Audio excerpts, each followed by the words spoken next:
foremost, I just wanted to let you know that what I'm about to talk about is a really sensitive topic, and it is a true story, and for that reason I'm going to have to suggest that this be an 18+ video. Let me tell you about a story about a little girl.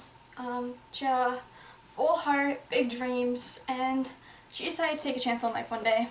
You know, play with fate a little. And she walked into a vegan coffee shop.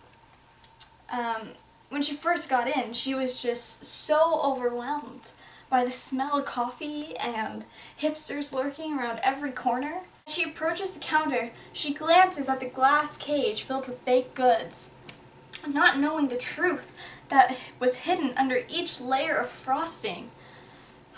At first, there was no barista, but then there was this tiny sphere of hair, and then this man rose, and his name was Jeffrey.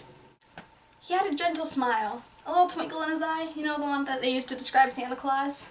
Yeah, but instead of a bag full of presents, all he had with him was a bag full of malarkey. Yeah, that's all this little girl was going to be getting. She ordered her regular tea, and when she was asked if she would like anything to eat with that, she paused. There was something inside of her no one could explain. She was going to take a chance. She was going to take a risk. So she confidently asked, well, what do you recommend? He looks at her, stares straight into her soul and back, and whispers, "We're known for our brownies." It was like a spell casted over the coffee shop. The windows blew open, the curtains flailing everywhere as if reaching out to say, "No!" But it was too late. The deal was done. Jeffrey had just made her sell her soul. Jeffrey handed her her paper bag, and she walked over to a small seat in the corner of the coffee shop. Now, just a quick side note, I don't feel comfortable calling that thing a brownie, so I'm going to refer to it as Norman from now on, just so you know. Okay. And scene. Excited, she peered into the small paper bag, and she looked at what seemed like happiness and calories. Carefully, she took Norman out of the bag and proceeded to take her first bite. This was the moment she was waiting for all day.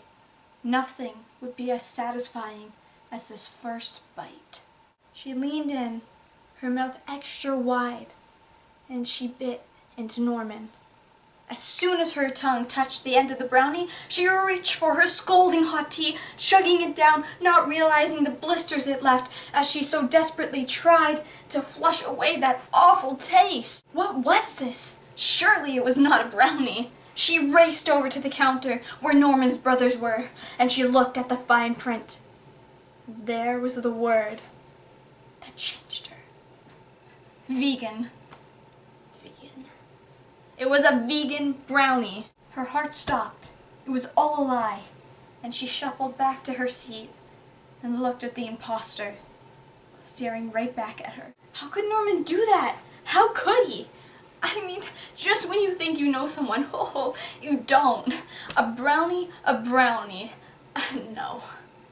That was a square of sadness. I'm gonna let you in on a little secret. That little girl from the story, that was me. Last week. It was just so devastating and disappointing. I'm changed. I'm a changed woman because of it. And I don't think I can look at life the same. That day I went to a coffee shop. A coffee shop where dreams come true. This was not a coffee shop. This was a company running on lies and deceit. And how do you move past something like this? Like vegan, really? You had to go and ruin something so delicious? If you can't handle all that chocolatey goodness, then eat a carrot. My goodness, don't ruin a brownie. A brownie! There are boundaries, people. Boundaries that must... Oh my goodness, it just makes me sick to the stomach, literally and metaphorically. I think the worst part of the situation is knowing that it's not just going to affect us. It's going to affect our children, and our children's children, and the generation after that is screwed because of robots, but one step at a time. First step is making the brownie good again. Making it something we can trust. Making it something we can believe in again. Thank you so much for watching, and if you have been through something similar to this, please share your stories, okay? You deserve to be heard, you have a voice. Let's just raise awareness, and I'm actually starting up this hashtag, bringthebrownieback, and so if you could just use it and get people to promote change, because that's what we need. We need to change. We need to change this before it's too late. Alright, so thanks again, and bring the brownie back.